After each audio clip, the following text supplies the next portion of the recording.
Hey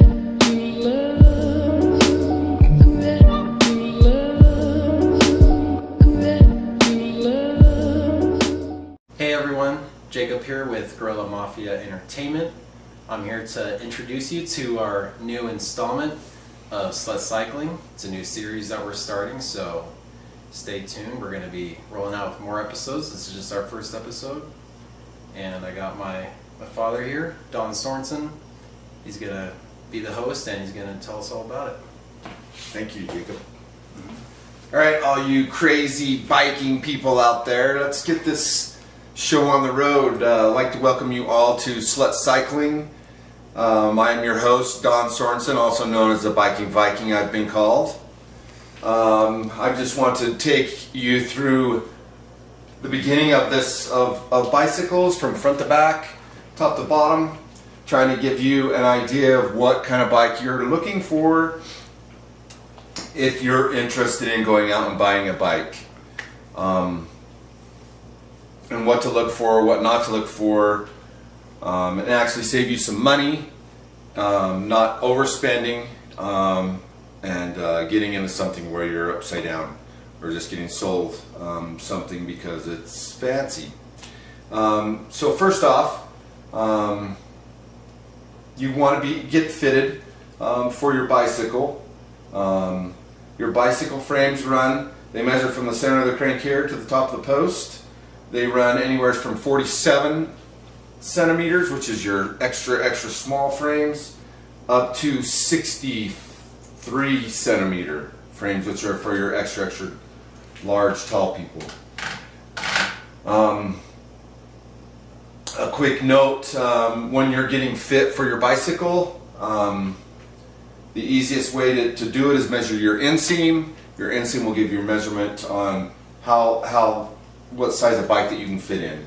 A quick way to do it is you're physically there, you straddle the top tube, and if you have at least 2 inches between the top tube and your crotch, that's a quick fit as far as frame goes. They do have, it gets a little more detailed, they do have female and male version of road bikes. Again, this episode is on just your basic intro to road cycling and what to look for, what not to look for. The only difference when I want to touch bases on again or go back on is when I say female male rider style version bikes.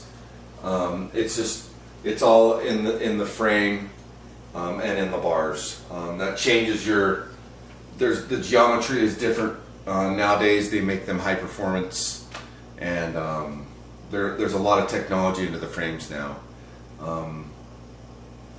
This frame right here is a carbon fiber frame. They make aluminum frames as well. This particular frame, the cost of this bike is right around your $2,500 to $3,000 for a setup like this. If you're going out to get your first bike, I would even recommend renting one to see if you like it before you purchase a bike. Making an investment in something that you're not sure of, I would rent and then make sure that you're comfortable with riding it, and you even get to know what type of bike that you like, which would make it easier for you to go out and purchase your first bicycle. Bicycles range all the way from in the 100s all the way to $20,000. It's all on how much you want to ride. Once again, I would go out and rent one, get fitted. They'll fit you to ride the bike, and you'll be able to figure out what bike suits you. Every frame manufacturer fits different. I would also recommend when you go out and look for a bike that you ride as many at the stores. If you're buying a new one, ride every different make model that they have out there. It's better to do a lot of research than to be stuck with something that doesn't fit you and you're not comfortable with. Okay, on this particular bike, this is a 10-speed. It's basically a carbon setup, Cat 5 racer style bike. When I say 10-speed, that's these That's these 10 gears back here. You got a 2 to 10 ratio. You've got a 3450 sprocket up front, and it changes off your gear ratio. This here is a mountain climbing setup. This is a 34 tooth on the rear, 34 by 11, 10 speed, and then the front is going to be 34 by 50 tooth with your 34 ring in the back and your 50 tooth in the front. A lot of the bikes also come with in women's versions. They'll have a triple ring, so you can have 3 sprockets up front, which make it easier to have a higher cadence when you're climbing. You might want to look at that when you're going out and purchasing you a bicycle. These are rim brakes, your standard old basic clamping rim brakes. They have other models out there nowadays that are hydraulic and cable assisted disc brakes. We can have that on another episode. Once again, this bike is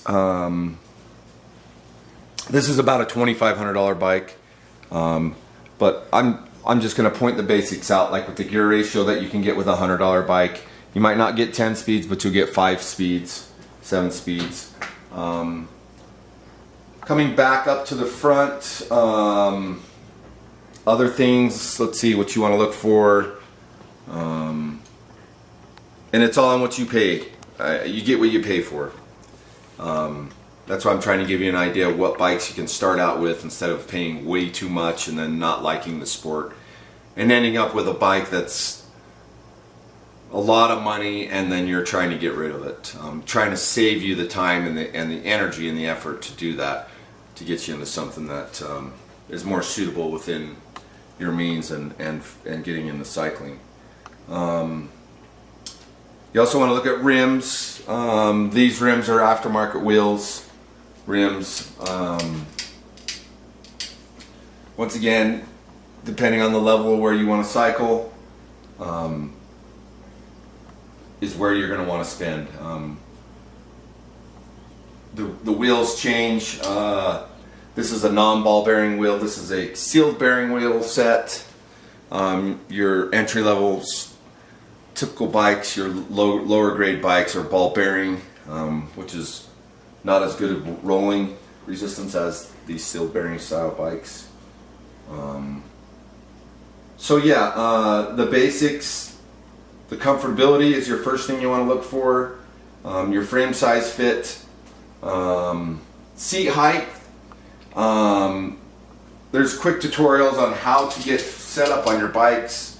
I do a quick one, and that is sitting on your bike and putting your heel on the back of the pedal. And that being said, it's just a quick fit.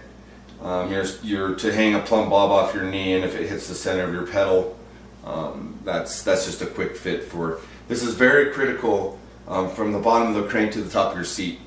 You could create lots of injury if you don't have that fitting. But to test ride your bike, you shouldn't have it. They'll fit you, or if you go to a private owner, you're just gonna want to get that little bit of a knee bend in there when you go out to ride the bike, just for comfortability and safety purposes.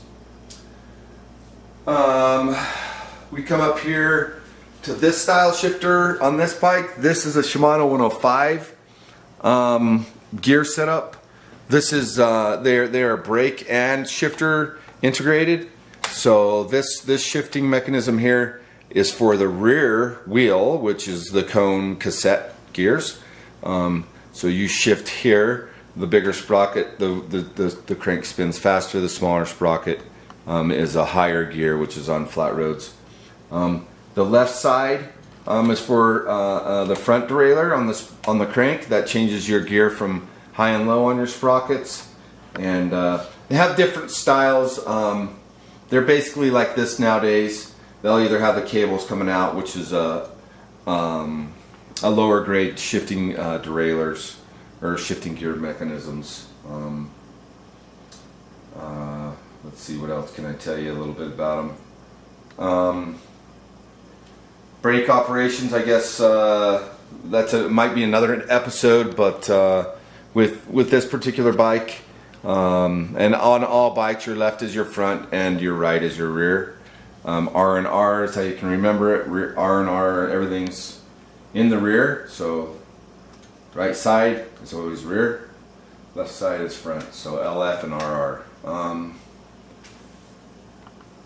Let's see what else we have. Different style pedals.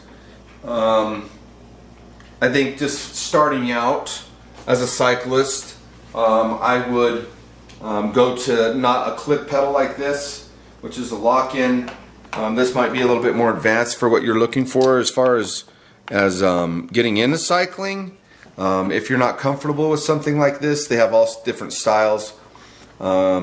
This is an SPD SL series style pedal, clipless pedal that locks in there and then twists out.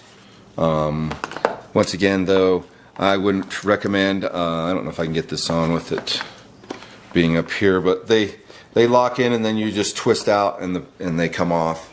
It takes a little bit of practice. Like I said, it wouldn't be something that I would go right out and do. I would get a little bit of practice on the lawn or something, somewhere where you're safe, and even go with flat pedals, which is this pedal here. So all you would do is just push with your shoe. You wouldn't be attached to the bike, and let you learn a little bit more about your bike before you start locking in solid to the bike. And then we have just basics for setting up for going, over the road, like going out and making sure that you have at least one inner tube that fits your bike. We got some prying levers here to pry the tire off the bead, and then your basic Allen kit here with straight and Phillips screwdriver on them. Whatever works best there. They have all different styles, and they have different style levers as well. On my bike, I carry a CO2 cartridge. Fits in here. It's for quick airing up the tube on the side of the road. They work well. And I also carry a patch kit. You just never know when you're out and you've ran through 2 tubes and then you don't have anything else to back you up. So I carry all this in my pouch on the back of the bike. It mounts underneath the seat. You can invest in these two. A very wise investment. They also have them where they can ride up here on the top tube, where you can put your phone and stuff in there. This pump I carry, if I can get it off there. Yeah, this pump. You want to pick up a pump that's mobile. This is a high volume pump. You can get them pretty cheap. I'm not sure. I think I paid maybe right around $70 for this, but you get a good quality high volume pump. You'll be able to do. These tires hold anywhere from 110 up to 120 psi. So they have a lot of pressure, and you've got to be able to add in a lot of pressure to get them filled up to be able to get back on the road. So very important, you have those items on your bike so you're not left stranded out on the side of the road. Went through shoes, and then the basics for maintenance. I think the biggest maintenance that I would be concerned about in buying your first bicycle would be making sure that your chain stays lubricated. You do regular routine maintenance on these. I would do every season. I would have a major tune-up on them. Any bike shop can do that for you. Your regular routine maintenance, just in riding your new bicycle, you're just going to want to make sure that your chain is lubricated, because these chains do stretch, and they can wear out a lot quicker without having any type of lubrication on them. So let's see what else. And then you're going to need to invest in a pump. They have all different models. This one right here, I believe I paid, I don't know, right around $80 for it. This one will do up to 160, but it's a good high volume pump. It does Schrader Presta. You're going to want to have one of those on hand. Let's see, what else can I tell you with basics? Starting out, a lot of bikes don't come with these cages. You want cages to hold your water bottles.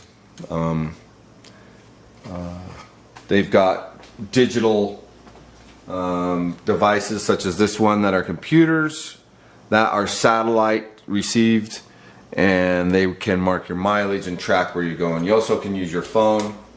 You can put your phone on here and that can track your mileage. It makes it a little bit fun when you get to track your mileage, because then you can share with your friends, hey man, I did 20 miles today, you know, or whatever. I highly encourage you to doing that. It's almost like an incentive to get to drive you to encourage yourself to do it.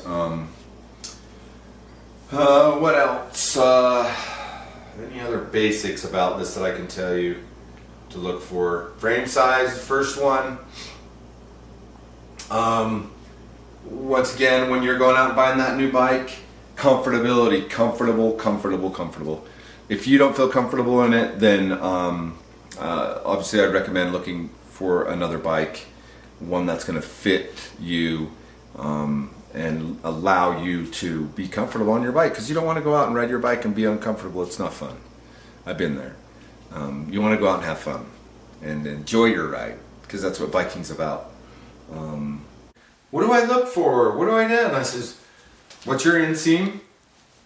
Then you look at the size of the bike that you want to buy, because a lot of people don't know that, and they'll go buy a bike. What you're saying is, and they'll stand on it. Super valuable. Like, ride as many bikes as you can. People don't do that. They just get by the first bike they sit on. Okay, I like this one with the color. Yeah. You're not going to buy color. You're going to be buying a bike to ride. And you have to be safe on it. It needs to be synchronized with your body. Like. Yeah, and you got to be safe, because if you're not safe, then hope that I've answered everyone's questions. If you have any questions, please DM anyone, such as myself or Gorilla Mafia, and let them know what your questions are, and hopefully we can answer your questions. Like everyone,